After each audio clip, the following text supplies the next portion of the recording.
Today is Saturday of the fourth week of Advent, the week before Christmas. Tomorrow is Christmas Day. We're reading part 7 of the last chapter of Tabitha's Travels. Tabitha's mother screamed when she saw her husband, as did Hosba's and Uzziah's wives. Tabitha hugged her mother and brothers, and stories of the day were told and retold around the campfire. A meal was prepared and bread baked. It's almost like a festival, Tabitha thought, only better. Finally, it was time to go to bed, and everyone said good night. Eliakim told his wife he wasn't ready to sleep, though, and would stand by the fire for a while. Tabitha couldn't sleep either, both from the excitement of the day and because her brothers were all snoring. So she lay on her bed, watching her father by the fire through the open flap in the tent. It was then that she saw a small boy pushing a cart across the field. She watched as her father talked to the boy, a boy who looked remarkably like... Tabitha jumped from her bed, pushed out through the tent, and ran barefoot across the field. "Jotham!" she called. "Jotham!" The boy turned and looked. "Tabitha!" he yelled, and then ran to greet her, and the two hugged in a great reunion. Tabitha's heart was so full of happiness she wasn't sure it could hold it all.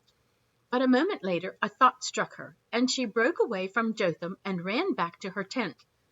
Digging through a food bag, she found what she was looking for and ran back to her friend. She held out to Jotham a loaf of bread she had baked that very night and said, "I baked for you every day, just as I promised." Jotham hung his head in embarrassment. "My mind would not forget you either." Then Tabitha decided she should probably explain that there were a few days she had not been able to bake. She started telling him of all her adventures, about thieves and snakes and Qumran, about meeting friends and serving kings. But soon she could tell that Jotham wasn't paying attention. In fact, he was staring over her shoulder, looking at something behind her. Suddenly, the boy walked right around her and off into the dark. "Jotham?" she said. "Jotham, where are you going?" A moment later she understood. On the other side of the field was a shepherd at a fire, and Jotham was now running toward him, calling out, "Father! Father!" And that's when Tabitha heard a woman scream. It came from her right, right at the top of the hill. A scream, she was sure. A woman! There it was again! Without a second thought, Tabitha raced up the hill and into the town. She heard the scream again and looked around frantically. There, up on the left, she saw a glow of light coming from the stable below an inn. Another scream filled the air, and this time Tabitha knew where it came from. She hurried toward the stable, but before she got there, a man came running up the ramp and ran right into her. "Oh!" the man exclaimed, huffing and puffing. "Forgive me, but I need your help.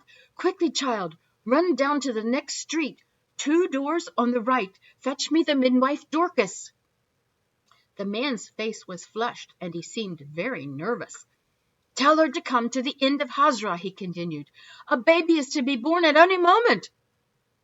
Tabitha almost laughed that the man was so afraid of a baby being born, but then she said, "As you bid," and she ran up the street. She found the midwife easily, and then followed her back to the stable.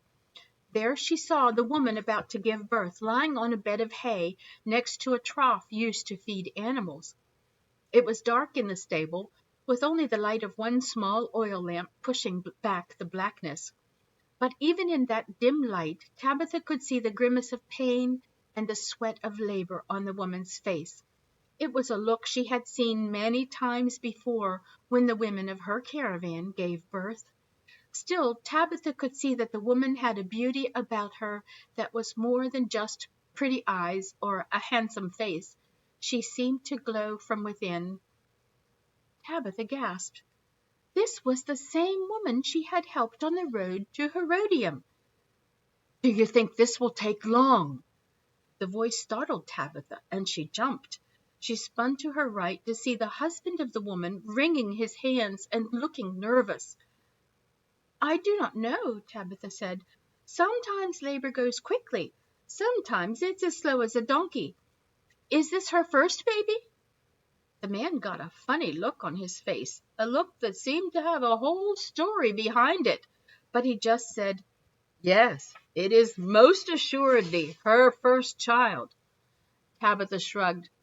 "Then it could take a very long time indeed," she said. "Only Jehovah knows." The man almost laughed. "I will say amen to that," he said. Tabitha thought the man was acting strangely, but decided to say nothing more. She watched the woman in labor for a time, but then decided she should get back to her own family. She turned and climbed the little ramp out of the stable, then made her way back to the fields of Bethlehem. As Tabitha descended the hill, she saw Jotham in his father's arms. She met a woman confused by all the commotion, and learned that she was Jotham's mother.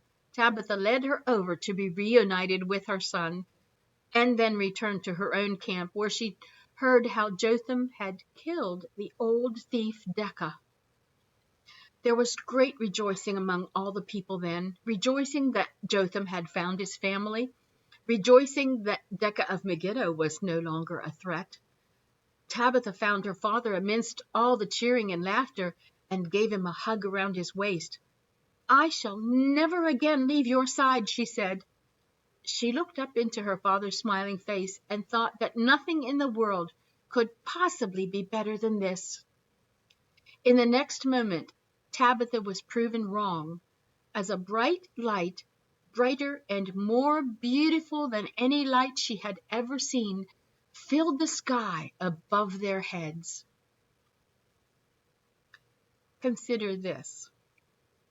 Imagine the most wondrous, glorious, fantastic thing that you could have or that could happen to you in the whole wide world. Now, imagine something 1,000 times better. That's Jesus. How should you respond to his love for you?